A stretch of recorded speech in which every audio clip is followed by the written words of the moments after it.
What is good, girlies and gamers?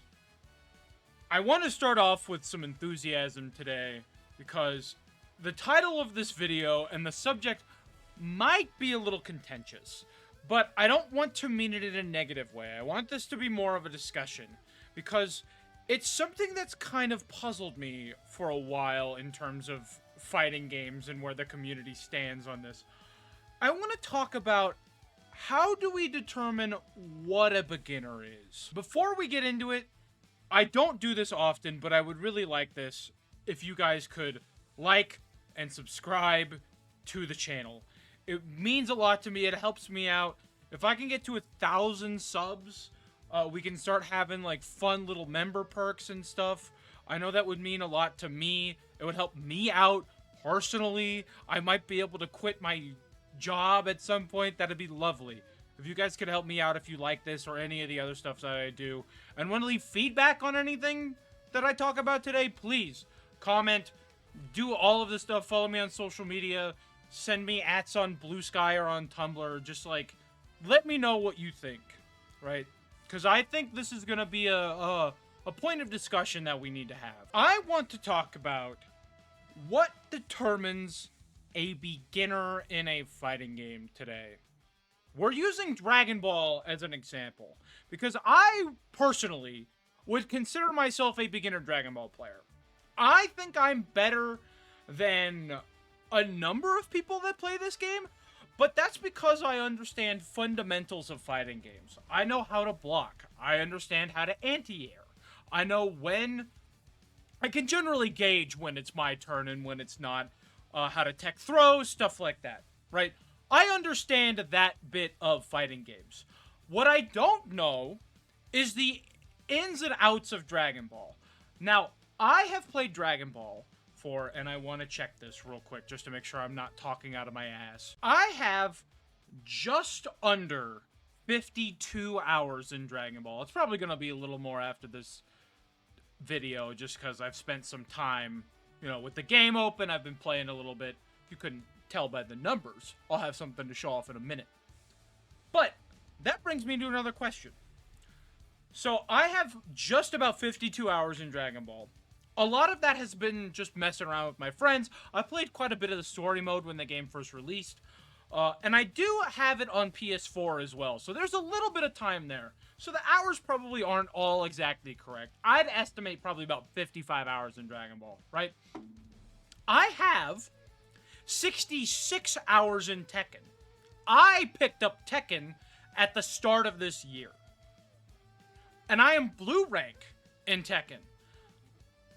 But I'm still considered a beginner. And that's because a lot of these, you know, you've probably seen them, these online beginner brackets use like rank and if you've placed online in any big events to determine if you're a beginner or not. And this is, I think, where the crux of the issue is. So I'm blue rank in Tekken, just like the very, very, very bottom of blue, right? I'm still a beginner for Tekken, according to, I think it was Breakout that does, like, a lot of the beginner brackets for Tekken. I think it's the Academy, right? I'm a beginner in Tekken. I am also a beginner in Street Fighter. You know, if anybody saw my Street Fighter stream from the other week, that was pretty brutal. I got my ass beat. But I didn't feel too bad about it because that happens sometimes, you know? I was rusty and I needed to get back into the swing of things. I have just under 300 hours in Street Fighter 6. And I would say probably a third of that was this year while learning how to play mine, right? A good chunk of that was this year. And yet, I am still considered a beginner. Don't you guys think that's a bit weird?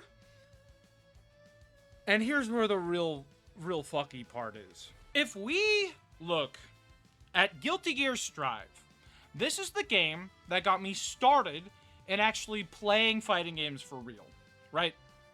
This is the game that I have played the most out of any fighting game ever. It is a game I've spent the most time in, the game that I spent the most time playing, learning, and having fun with, right? I didn't play Tower that often, and when I did, I made the Celestial Challenge, I think twice, ever.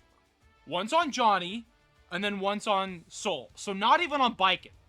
Biken, I never made it to the Celestial Challenge. Because I never made it to Celestial, I'm still considered a beginner in Strive for things like Ban and OEG. Those beginner brackets, right? Now, obviously, if any of you have seen it, I graduated from Ban about a year ago, give or take. I don't remember how long ago it was, but I graduated from their beginner brackets a while ago, right? But I had to place, like, I think I placed top 3 to do that. Point being is that I didn't get there by terms of experience, like rank, whatever, because I never made it to Celestial, not once. I still haven't, especially now that the rank mode is out, because I am not touching the tower ever again. And yet, if I showed up to another beginner bracket, they had no idea that I had graduated from Ban, they would probably still consider me a beginner.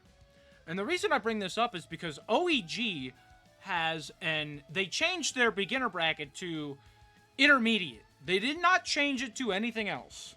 They changed it to intermediate. Ban also has an intermediate, quote-unquote, intermediate Street Fighter 6 bracket that they run. I think it's either every other Friday or once a month on Fridays. I don't remember exactly, but I've commentated them, and they're very fun. However, I think the qualifications are a bit strange. If we take OEG, their bracket, like their qualifications for being intermediate is that you are below, I think it's like 1450 Elo and Vanquisher. So, if you're an intermediate player, you are already in the highest rank in the game. Highest rank in the game. You just have to be below a certain Elo rating. That seems weird to me, because I feel like I would be classified as an intermediate player. But, because I'm not 1450 Vanquisher, I'm still considered a beginner. Isn't that strange? That seems a bit weird. Considering I made a guide for beginners for Biken that felt pretty simple, right? Things that, you don't really need a lot of complexity to learn. I talked a bit about doing this, the higher complexity stuff with Biken in that video, but I was like, you need to learn this stuff first, or I recommend learning this stuff first, before you get to the more complicated stuff. Because beginners don't need to know how to do the high-level combos. Beginners need to know how to press buttons, how to block, and how to throw. That's what I believe beginners need to know how to do. This is kind of why I'm so perplexed by this idea.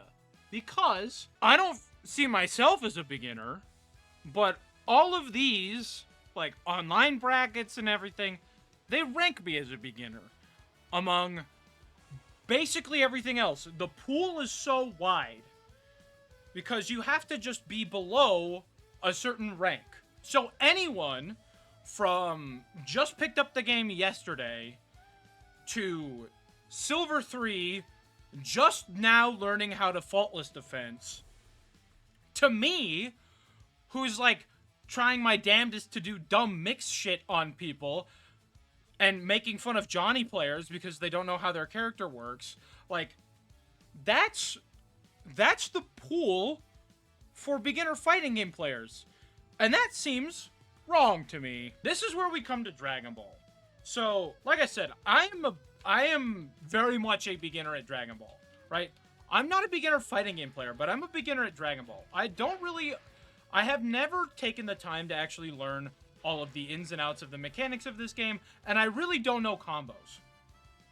I took some time, right before recording these segments, to try and learn Kefla's B&B, right? Because I want to try Kefla on point.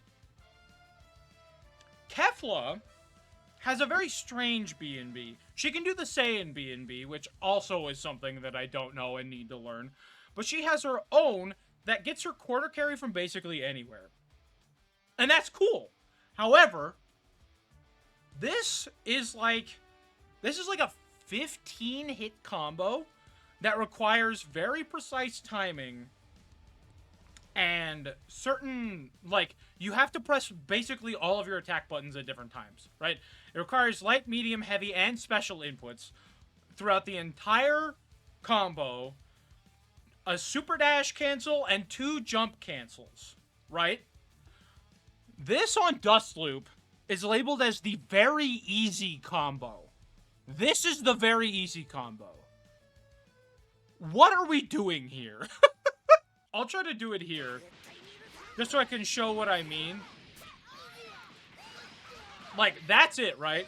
And I managed to do that, but it took me 20 minutes, half an hour to do it the first time, right? That shit was not easy. But now that I know how to do it, I can practice it and learn it more.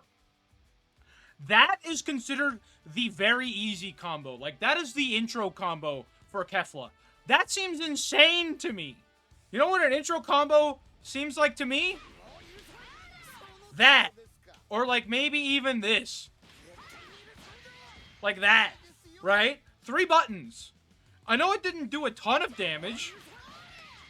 Especially considering this is a tag fighter. But, like, we need a better determination for what a beginner is. What, like, the intro level things are. Right? I would not consider that an easy combo. Because, like, I just tried to do it again, and I already messed it up. Like... And I messed it up again, because I forgot the super dash. Like, we can't consider these things that are extremely technical to be for beginners. That is not how any of this works. I had this problem trying to get into Uni 2, and it's part of the reason why I just don't play it anymore. Because it soured my experience with the game that I just don't want to pick it up anymore. No matter how much I love Yuzuriha, right?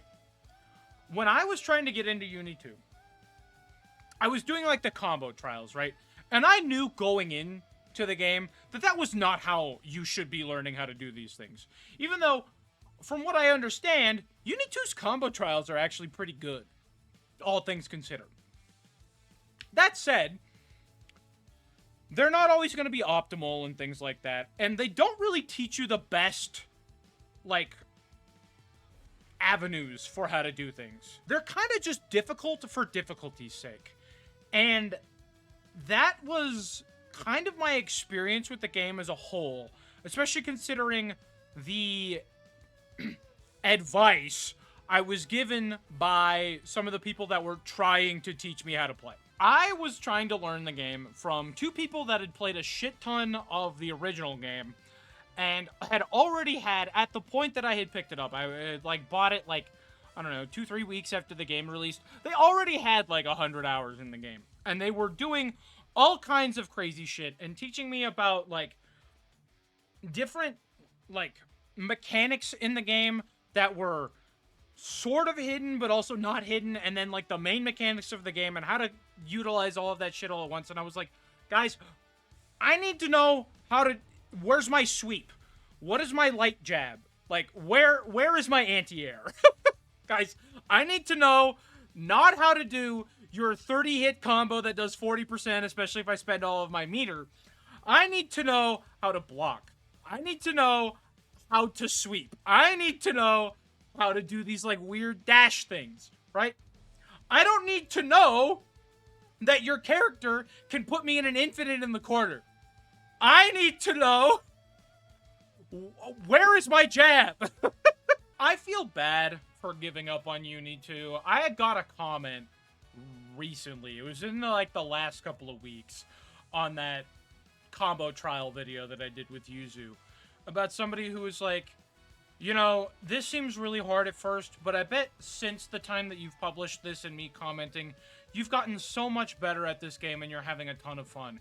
And I felt awful reading that because it was such a nice comment that was trying their best. And I felt like shit because I completely gave up on the game. Because fighting game players do not understand what beginners are. They just don't. They just do not understand what the difference between a beginner player is, a low-level player is, a mid-level player is, a high-level player is, and a pro player is. That middle section, like everything before pro player, nobody understands what anything in there is. It's all just soup. It is all just a soup of the same skill level at random intervals. I have no problem playing with high-level players, right? I get my ass beat constantly in Strive by Jen, in Street Fighter by C2, in Tekken by Grant, though I'm working on that one. My ass, your ass is grass, boy, as soon as I learn the parry timings. I get my ass beat constantly by people who are better than me, and that's fine, because I have fun playing the games, but that's after, like, 50 plus hours of learning how to play the game and understanding what the hell I'm doing, right? If I'm a beginner showing up with these guys and they're spouting a bunch of technical jargon at me, what the fuck am I supposed to do? It's like trying to teach somebody League of Legends after they've done the tutorial and then taking them into a fucking diamond game. It's like trying to teach somebody, like, how to play Magic the Gathering by putting them into a vintage Storm mirror. Like, you can't do that to people. That's not an effective way of gauging where somebody's skill level is at, or also giving them the room to breathe and grow and actually enjoy these games. This is more of a rant. Just something that I've been thinking about for a while. I hope you guys enjoyed kind of what I had to discuss here. I hope you guys engage with this a little bit, because I think it's something that we need to talk about, but nobody actually wants to really discuss. Because, like, I had a friend the other day say she felt like it was an ego thing, and while I can see that position where, like, people are like, oh, you know, I'm so much better than this, I couldn't possibly be an intermediate player, I feel like we all have to come down to earth. We all have to have our come to Jesus meeting and be like, yeah, this is where I'm at in terms of my skill level. If you can admit that, you're automatically a better player than a lot of these people who think they're hot shit. Engage with the games in a way that activates your brain, right? You need to think more critically, understand things about where you are as a person and as a player. I know that I'm a beginner in Dragon Ball. I know that I'm an intermediate player in Street Fighter, Guilty Gear, and Tekken. I'm better at Street Fighter, or at Guilty Gear than I am at Street Fighter, and I'm better at Street Fighter than I am at Tekken. But I think there is a pool of skill there to be had. I just think the pool that we are engaging with for quote-unquote beginner players is too fucking wide. We are trying to throw literal, like, babies that have played the game for an hour in with people that have nearly 1,000 hours, right? And they're the same bucket. They're in the same pool. And I just don't think that's... Not only do I think that's, like, unhelpful, but I think it's kind of a poor way to judge people based on their skill. Anyway, guys, that's all I have to say. Hope you had fun. I'm not trying to, like, call anybody out on this. Like I said, I love Ban, I love OEG, I love Breakout. But I just think that we need better terminology for stuff like this. More helpful terminology, at the very least. Hope you guys have a wonderful weekend. I will see you guys next time. Bye, everybody.